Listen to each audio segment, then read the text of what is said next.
I, 28, male, was sitting on the couch last Thursday night when it happened. My girlfriend, Maya, 26, was next to me, texting away on her phone like she'd been doing constantly for the past few weeks. We'd been together almost 3 years, living together for one. "Who are you texting?" I asked casually, not even looking up from the TV. She immediately tilted her phone away. "Just Liam from work. He's asking about tomorrow's presentation? At 10:30 p.m.? About work, right? Kind of late for work stuff, isn't it?" That's when she laughed. Not a normal laugh, but that condescending one that makes you feel 2 inches tall. "You're so paranoid. He's just a friend." And then right in front of me, I watched her thumb swipe up and delete the entire conversation thread. Not subtle, not trying to hide it, just deleted it while maintaining eye contact with me. Something inside me just clicked off like a switch. "Perfect," I said, standing up. "Then you won't mind being single." Her face went from smug to shocked in about half a second. "What, babe? What are you talking about?" I walked to our bedroom, grabbed my overnight bag from the closet, and started throwing essentials in it. She followed me, her voice getting higher. "Marcus, you're being ridiculous. It's nothing." I deleted it because I knew you'd overreact. "If it's nothing, why delete it?" I asked, grabbing my phone charger. "Because you get jealous. Like right now, you're literally packing a bag over texts." "No, Maya. I'm packing a bag because you're deleting texts right in front of me and laughing about my concerns." She followed me through the apartment as I gathered my stuff. Laptop, some clothes, toiletries. The whole time, she's alternating between calling me paranoid and insisting Liam means nothing. When I headed for the door, she grabbed my arm. "You can't just leave. We live together. You're throwing away 3 years over nothing." "No, you threw it away when you decided I was too stupid to notice what's going on." I made it to my car, but she followed, now in full panic mode. She started screaming in the parking lot that I was overreacting, that I was crazy, that the neighbors were watching. She actually yelled, "This is exactly why I delete things. Because you act like this." The logic, there was something. I got in my car, and she literally stood behind it so I couldn't back out. I had to inch backwards slowly while she screamed about how I was going to ruin everything over my insecurities. I finally got out of the parking lot and drove to my buddy Jake's place. He didn't even ask questions, just handed me a beer and pointed to the couch. That night, my phone blew up. Missed calls, texts, the works. My favorite was, "I can't believe you traumatized me like this in front of our neighbors. When you calm down and want to act like an adult, I'll be waiting for your apology." My apology. That's rich. I blocked her number and crashed on Jake's couch. The apartment lease is in my name only. Thank God. But she's been living there for 2 years. I'm gonna have to figure out next steps. But right now, I'm just done. Okay, so the entitlement has reached new heights. Staying at Jake's has been a blessing because what's been happening at my apartment is insane. First, let me address some stuff. Yes, the lease is only in my name. When Maya moved in, she was between jobs and couldn't qualify for the lease. I'd been living there solo for a year before she moved in. She's never paid rent directly. We had an arrangement where she covered groceries and utilities while I handled rent. It worked fine until, the whole deleting texts while laughing at me thing. Saturday morning, 2 days after I left, I get a call from my building manager, Robert. Great guy. We've always been cool. "Hey, Marcus. Just wanted to check. Did you authorize Maya to change the locks?" "Wait, what?" "Yeah, she's here with a locksmith. Says you lost your keys and asked her to handle it." "Robert, we broke up. I moved out temporarily. She has zero authority to change anything." "That's what I thought. I'll handle it." I could hear Maya in the background yelling about safety and how I abandoned her. Robert shut that down real quick, reminding her that she's not on the lease and has no authority to modify the property. But it gets better. Since I blocked her number, she started using other people's phones. Her best friend Sophia called me Saturday afternoon. "Marcus, what you're doing is abusive." "Excuse me?" Leaving Maya alone in that apartment with no warning. She's terrified. She doesn't feel safe. She's terrified of what? Exactly? Being single? You know she has anxiety. How could you just abandon her like that? Sophia. She was deleting texts from another guy while laughing at me. I'm done. Liam is gay, Marcus. He's literally gay. You threw away your relationship because you're insecure about a gay man. Now that was news. Funny how that crucial detail never came up during any of Maya's "he's just a friend" speeches. Also funny how that explains absolutely nothing about the secretive texting and deleting. If he's gay, why delete the texts? Because you're controlling. She knew you'd find a way to make it a problem. I'm hanging up now. Then Sunday happened. Apparently, Maya decided that if she couldn't change the locks, she'd just invite people to move in. I got another call from Robert. Maya had shown up with some random dude and a U-Haul, claiming he was her new roommate who would be taking over my portion of the rent. She actually tried to add someone to my lease without me. Robert shut that down too. Bless him. Told her any changes to occupancy need to go through me. The guy with the U-Haul was apparently Liam himself, the gay friend who was ready to move into my apartment within 72 hours of me leaving. Totally normal friend behavior, right? The texts from various numbers kept coming. Her mom. Marcus, honey, Maya is distraught. Whatever happened, you two can work it out.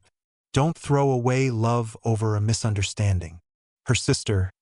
You're a piece of trash. Maya deserves better than some insecure loser. Unknown number. Definitely Maya. I'll give you one chance to come back and discuss this like adults. After that, I'm done waiting for you to grow up. The audacity of that last one sent Jake into a coughing fit from laughing. But here's where I decided to take actual action. Monday morning, I took a sick day from work and went to handle business. 1. I went to the apartment while Maya was at work. I used my key to enter my apartment. I started packing all my stuff. My gaming setup, my TV from the living room, my kitchen appliances. Yeah, the nice espresso machine and KitchenAid mixer were mine. My furniture from the office, basically everything I bought.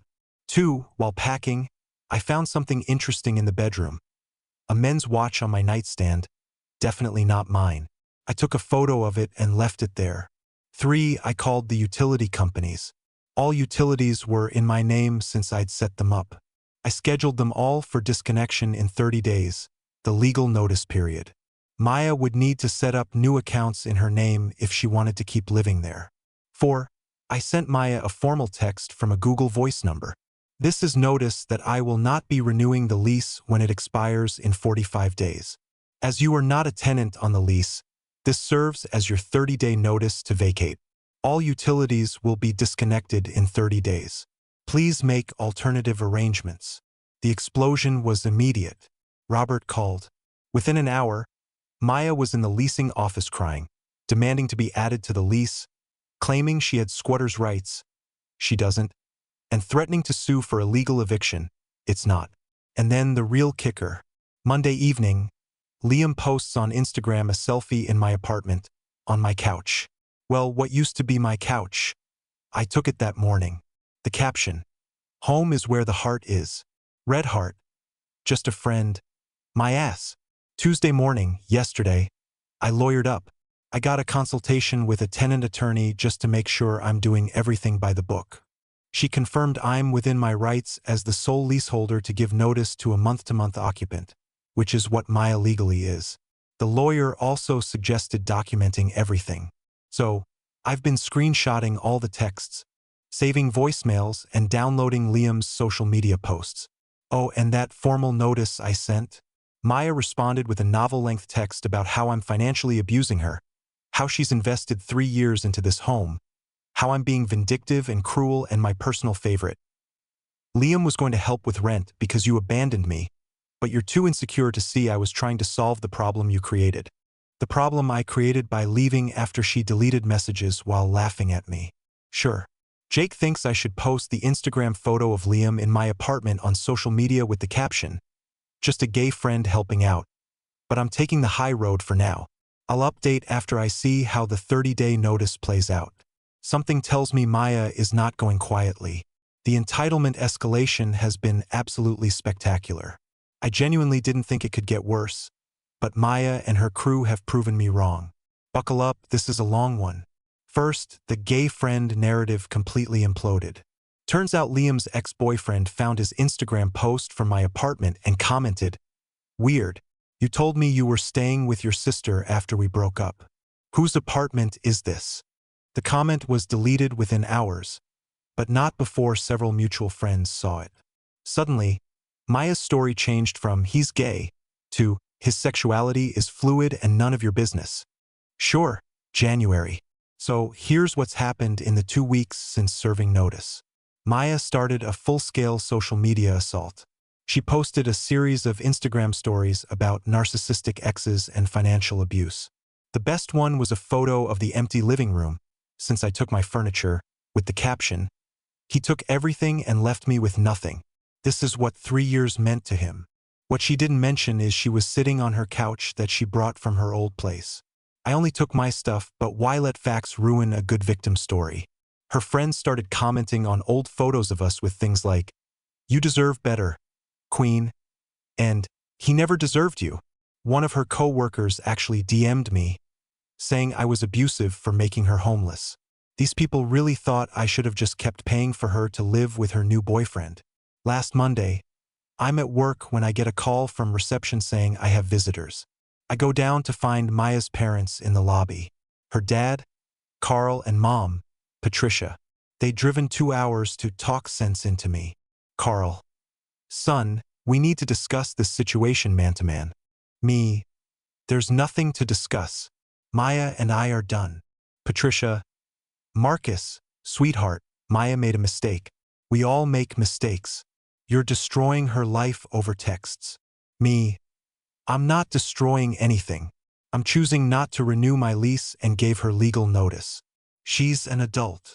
Carl: "So, you're just going to throw her out on the street after 3 years?" Me: "She has 30 days to find a place. That's more than legally required." Patricia started crying. Actually crying. "We didn't raise her to be homeless. She can't afford that apartment alone." Me: "Then maybe she should have thought about that before moving her gay friend in while we were still together." The mask slipped for a second. They knew about Liam. The look they exchanged said everything, but Carl recovered quickly. Carl: "Whatever happened between you two, making her homeless is cruel. Be a man and at least help her transition." I stood up. "She's not homeless. She's been given notice. There's a difference. And being a man means not subsidizing my ex's new relationship. Have a safe drive home." Security had to escort them out when they wouldn't leave. They kept yelling about how I'd regret this and I was not the man they thought I was. Wednesday, I get a text forwarded from Maya. "I'm willing to forgive you for the way you've acted if you 1. Continue paying rent for 3 more months while I find a place. 2. Leave the utilities in your name until I'm settled. 3. Return the furniture you stole. 4. Give me the security deposit since I've been maintaining the apartment." I actually laughed out loud. She's willing to forgive me. My lawyer had a field day with that one. She drafted a response. "Ms. Maya's last name. Your request has been reviewed. As previously stated, you have until date to vacate. No additional accommodations will be made. The furniture removed belonged to Mr. My Name. The security deposit will be handled per the lease agreement between Mr. My Name and the property management. Regards." That's when things got really crazy. Friday evening, Jake and I are having beers when I get rapid-fire calls from my apartment complex. There's been a disturbance. Apparently, Maya threw a goodbye party and invited like 40 people to my apartment. Music blasting, people everywhere. But here's the kicker. She was charging admission, telling people it was a fundraiser to help her with her unlawful eviction by her abusive ex. She was running a paid party in my apartment. Robert was pissed.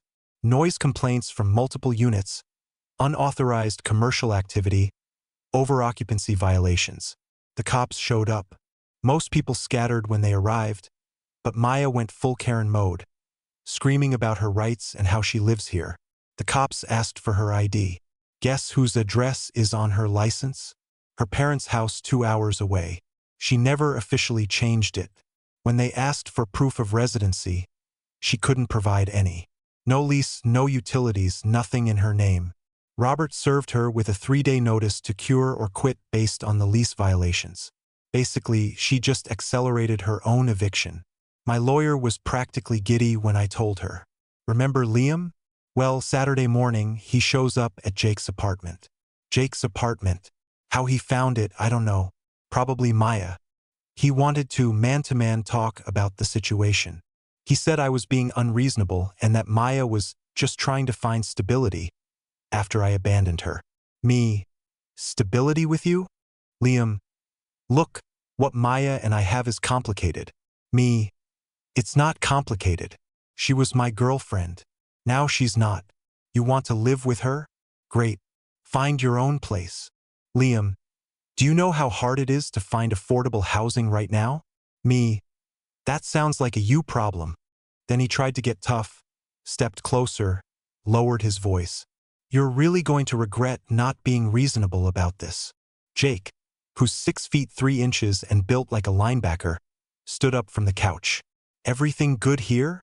Liam left real quick after that. As of today, Maya has 7 days left on the original 30-day notice. She also has to address the 3-day cure or quit notice from the party. The apartment is apparently trashed from her party. Robert sent me photos. So glad I documented the condition when I left. She's now claiming I set her up with the party situation. Her parents are threatening to sue me for something. They keep changing what for. Liam has been posting passive-aggressive quotes about karma on his Instagram. My lawyer says everything is going perfectly from a legal standpoint. The party was a gift. Clear lease violations that justify faster eviction if needed. The documentation of Liam essentially living there helps, too. Oh, and the best part. Remember that men's watch I found and photographed? It showed up in the background of one of Liam's home is where the heart is photos from my apartment. Same watch, same nightstand. Time-stamped from when Maya and I were still together. Just a gay friend, indeed. Well, it's over. And the ending was even more spectacular than I imagined. Grab a drink for this one. Maya did not, in fact, go quietly. The day before her notice was up, she hired a moving truck. Not to move out. Oh no, that would be too simple. She hired it to make it look like she was moving while actually trying to establish some kind of residency claim. Robert called me. Marcus. She's got a truck here, but she's moving stuff in. Turns out Maya had gotten furniture from Goodwill and was having Liam help her move it into the apartment. Then take photos to prove she'd been living there all along with her stuff.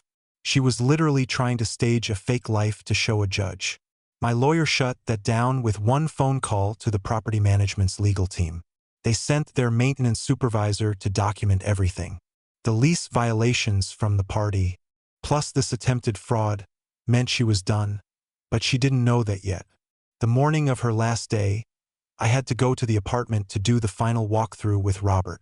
My lawyer advised being present. What I found was interesting. Maya had painted one wall bright purple, lease violation. No unauthorized modifications.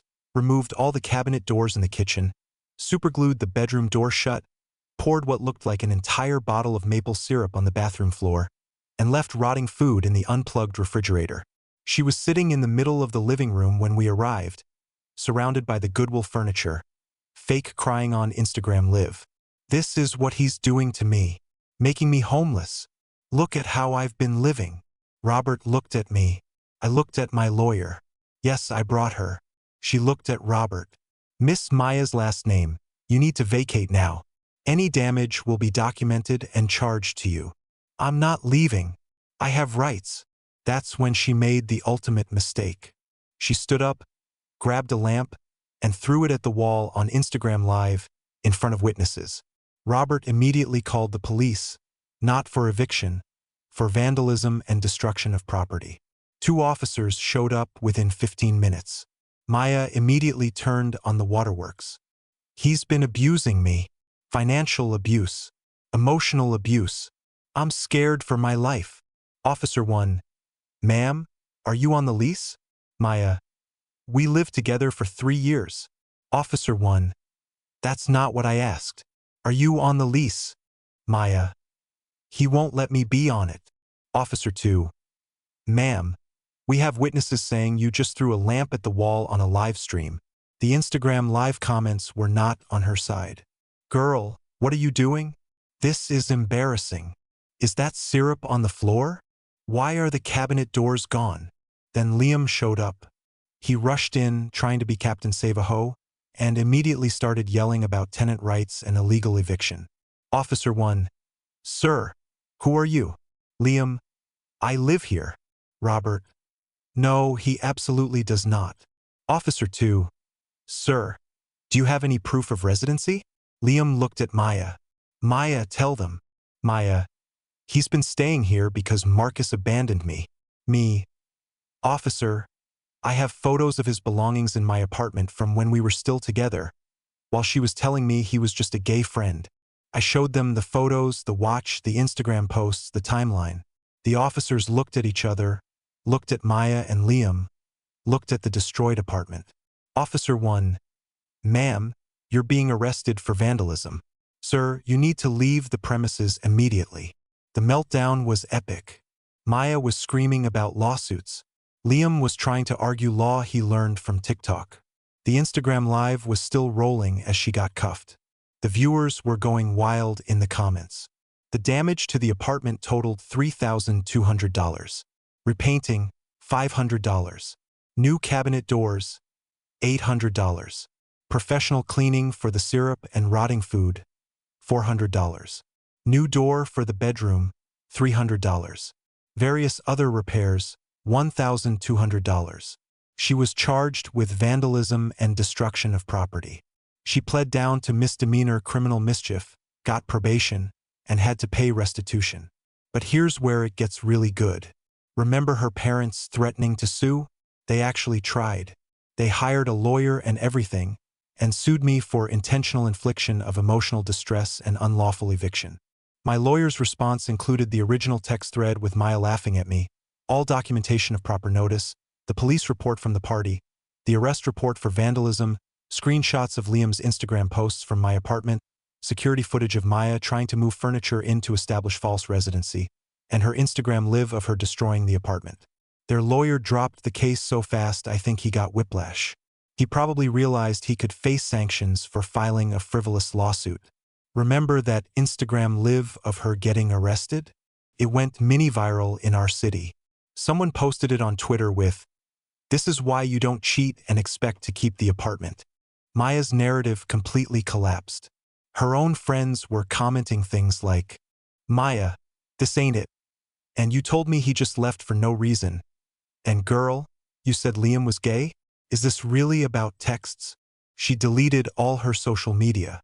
Complete scorched earth. Last I heard through the grapevine, Maya moved back in with her parents. That criminal record is making it hard to rent anywhere decent.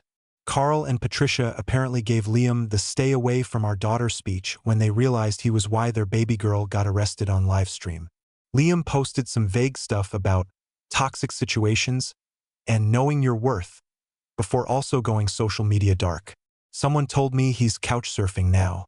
Robert felt so bad about the apartment situation that he actually offered me a different unit in the building at a discount. I upgraded to a 2-bedroom with a better view. Jake helped me move in last weekend. My take? I spent 3 years with someone who looked me in the eye, laughed at my concerns, and deleted evidence of whatever she was doing with another man. When I walked away, she tried to illegally change the locks, attempted to move her side piece into my apartment, threw a paid party that got her a 3-day notice, committed fraud to establish fake residency, destroyed the apartment on livestream, got arrested, and had her parents try to sue me, all because she couldn't just be single or honest or take responsibility for anything. The entitlement was staggering. She genuinely believed she deserved to keep living in my apartment with her new boyfriend on my dime after cheating on me. And when that didn't work, she tried to burn it all down, literally, based on that syrup situation. But you know what? I'm good. Better than good. I've got a nicer apartment, zero drama, and a viral video of my ex getting arrested for throwing a tantrum. My only regret is not leaving sooner when the red flags started. To everyone saying I was too harsh, she could have just found a new apartment and moved on. Every single consequence she faced was from her own actions. I just refused to subsidize her. Thanks for following along on this wild ride. I'm going to go enjoy my drama-free life in my new apartment. Oh, and Liam, if you're reading this, just because you delete texts doesn't mean people forget. My fluid friend, enjoy couch surfing.